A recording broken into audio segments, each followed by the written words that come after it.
Venezuela for his statement, and I now give the floor to the distinguished representative of the Russian Federation. Tiene usted la palabra. You have the floor. Thank you, Mr. Chairman. Today we are discussing the latest report of the Committee on Host State Relations.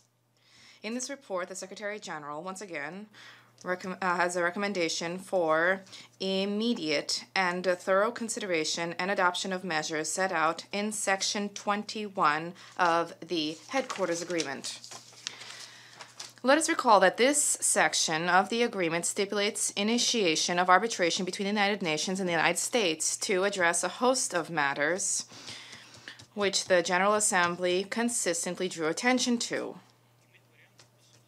There are essentially no other options. Our delegation, for more than 4 years, has been encountering problems arising from the failure of the host state to duly comply with their obligations under the Headquarters Agreement. This includes the systematic denials of entry visas, both for permanent Russian Federation mission staff and for delegates from capital. And this includes the seizure, in violation of the norms of international law on privileges and immunities, the seizure of diplomatic property. And this includes restrictions on movement. Visa issues and movement restrictions affect not just Russian diplomats. These issues also affect Secretariat staff who happen to be Russian citizens. Some of them have successfully passed the International Civil Service competition for the Secretariat, and yet for years they have been unable to enter the United States and to begin to perform their duties. This effectively is tantamount to labeling them personae non gratae. We should like to trust that the Secretary General of the United Nations, who just recently strongly condemned incidents of UN representatives being labeled personae non gratae, we should like to hope that the same principled position will be embraced vis-a-vis a condemnation of the discriminatory measures undertaken by the United States targeting our compatriots at the Secretariat.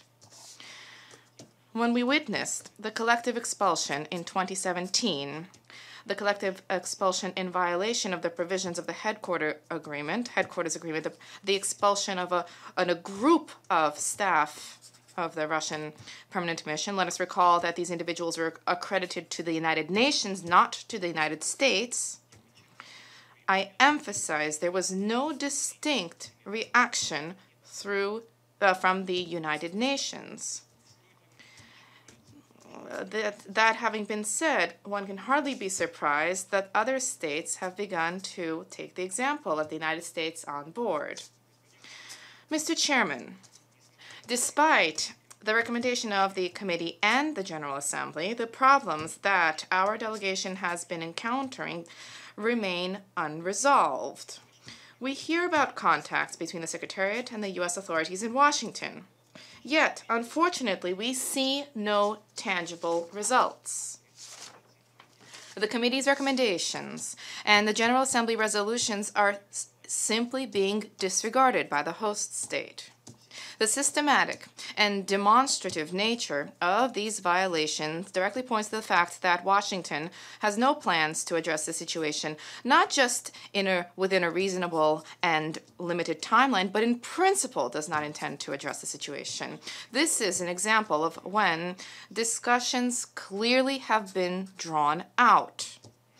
After 4 years of fruitless discussions, the time is ripe to move to action. The relevant call is clearly set out in the recommendations of the committee. The relevant mechanism is provided for under the Headquarters Agreement. We should like to request that the Secretary General immediately leverage and initiate the arbitration proceedings that have been stipulated under Section 21 of the agreement. We believe that the dearth of progress in addressing this matter, in addressing this long-standing matter, undermines the authority not just of the Committee on Host State Relations, but also undermines the authority of the organization as a whole, insofar as this is at variance with the key principles of non-discrimination and sovereign equality, upon which it hinges. Thank you for your attention. I would like to thank the distinguished representative of the Russian Federation